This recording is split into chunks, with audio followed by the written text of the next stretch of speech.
Hello বন্ধুরা, good morning. কেমন আছো তোমরা সবাই? আশা করি সবাই খুব ভালো আছো, আমিও খুব ভালো আছি।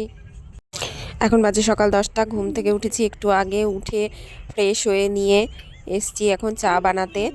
দেখো চা বানাচ্ছি, আজকে তোমাদের দাদা ভাই বাড়িতেই আছে, তো ওর জন্য দুধ চা বানাচ্ছি। অন্যদিন ও র চা বানায়, ও র চা বানিয়ে খায়, তো আজকে বললো আজকে সানডে, তো দুধ চা বানাও, সবাই মিলে খাবো।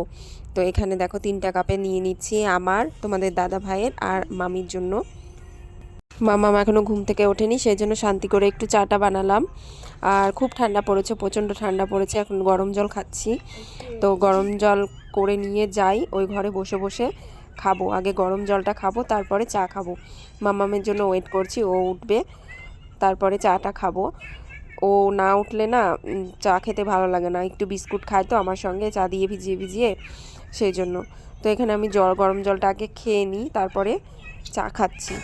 আর আকাশের পরিস্থিতিটা দেখো, এই মুহূর্তে এই রকম, মানে টানা 10-15 দিন মনে হয় এরকমই গেল, রোদ নেই এক ফোঁটাও। আর এদিকে 10:30 বেজে গেছে, এখনো মাম্মাম ঘুম থেকে উঠেনি, চলো ওকে টেনে উঠাই। মাম্মা, কি হলো কি হলো কি হলো? উঠবা? ওরে বাবা রে, উঠো, সকাল হয়ে গেছে তো। তো মামামকে ঘুম থেকে উঠিয়ে ফ্রেশ করিয়ে এখন দেখো আমরা চা খেতে বসেছি, মা বেটি। ও দেখো বিস্কুট খাচ্ছে চা দিয়ে ভিজিয়ে। তো তোমাদের দাদা ভাইয়ের খাওয়া হয়ে গেছে, আমার চাটা তো ঠান্ডাই হয়ে গেল, তাও খাচ্ছি, ওটাই এখন কি করা যাবে। তো দেখো আমাদের বিছানাপত্রের এই অবস্থা, তার মধ্যেই আমি চা খাচ্ছি। কি করব, মামাম যতক্ষণ না উঠে ঘুম থেকে ততক্ষণ তার বিছানা গোছাতে পারি না, তার জন্য আমি একটু দেরি করে ঘর গোছানো শুরু করি। আর বাদবাকি কাজ সব হয়ে যায়, আমার ঘর মোছা, ঘর ঝাড় দেওয়া, বাসন মাজা সবই মামি করে দেয়। তো এখন দেখো আমি বিছানাগুলো গুছিয়ে নিই। আমাদের বাড়ির সামনে ওই পাড়াতে না কীর্তন হচ্ছে, তো মাঝে মাঝে আমার ভিডিওতে তোমরা সেই আওয়াজটা শুনতে পাবে। আমি যদিও বা মিউট করে দিয়েছি, তাও দু এক জায়গায় হয়তো শুনতে পেয়েই যাবে।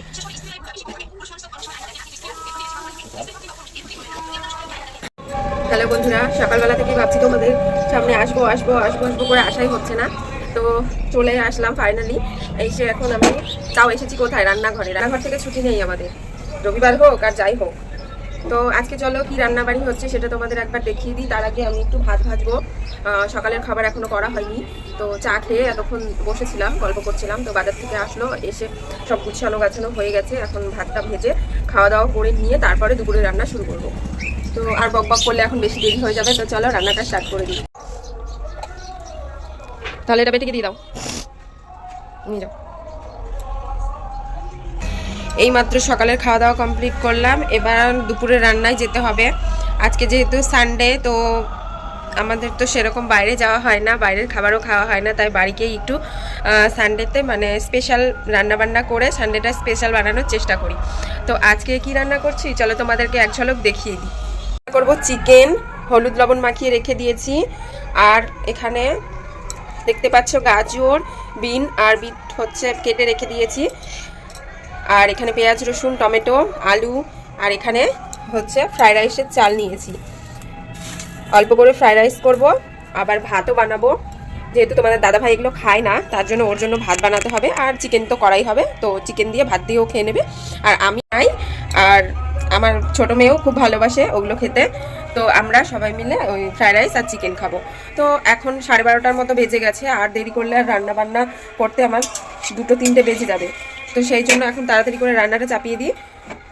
তো সঙ্গে থাকো, দেখতে থাকো ব্লগটা, আশা করি তোমাদের ভালোই লাগবে। আর মামাম কি করছে চলো তোমাদের একবার দেখিয়ে দিই। বাবা কি করছো তুমি? কি খাচ্ছ? পিয়ারা? মোবাইল বন্ধ হয়ে গেল? তাহলে চলো বাইরে দিদিদের সাথে খেলবা। হ্যাঁ চলো, উঠো, জুতা পরিয়ে দিই, আসো আসো।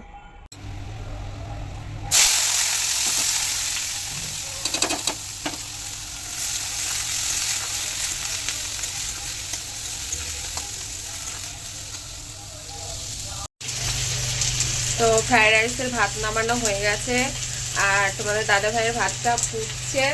আর আমার এদিকে দেখো চিকেন বটনাটা এগোচ্ছে, এগোক। সোনায়ের মাম্মাম বাইরে খেলছে।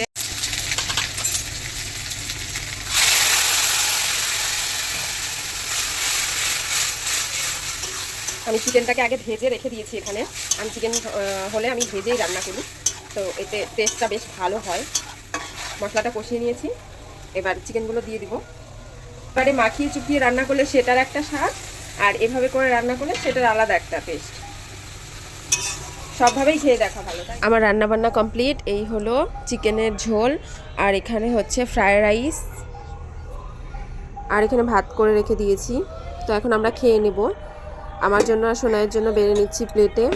ওর বাবা একটু বাইরে গেছে, তো ওই আসবে তখন ওকে খেতে দিয়ে দেবো। আর মাম্মাম ঘুমিয়ে গেছে, তো উঠলেও ওকে খাইয়ে দেবো।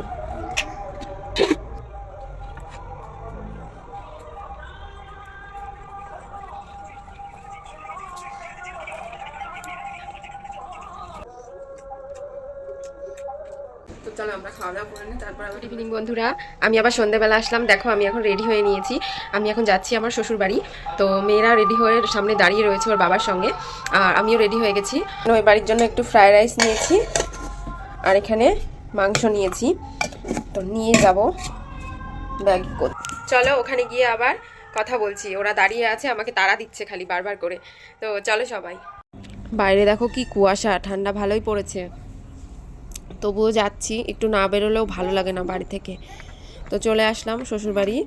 এখানে দেখো মাম্মামকে ওরা সবাই নিতে যাচ্ছে।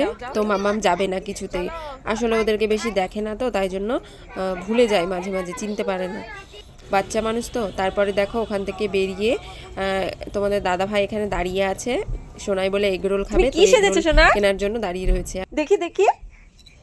এই বাবা, কে পড়ালো তোমাকে? কে পড়িয়েছে এভাবে? দিদি না, কে? খাই শাড়িটা কে পরালো? আমি। তুমি একা পড়েছো? হ্যাঁ, মিথ্যে কথা। হ্যাঁ, মাম্মাম পড়ালো। হুম, হাই করো, খাই বলে গুড নাইট। না, দুধ, গুড নাইট। দুধ। আজকের মতো আমার বকবক এখানেই শেষ করছি। দেখা হবে আবার পরে কোনো ভিডিওতে। সবাই ভালো থেকো, সুস্থ থেকো, আর আমার চ্যানেলটাকে প্লিজ সাবস্ক্রাইব করে দিও। আমার ভিডিওটা যদি তোমাদের ভালো লেগে থাকে তাহলে একটা লাইক করে দিও। টাটা বন্ধুরা, গুড নাইট।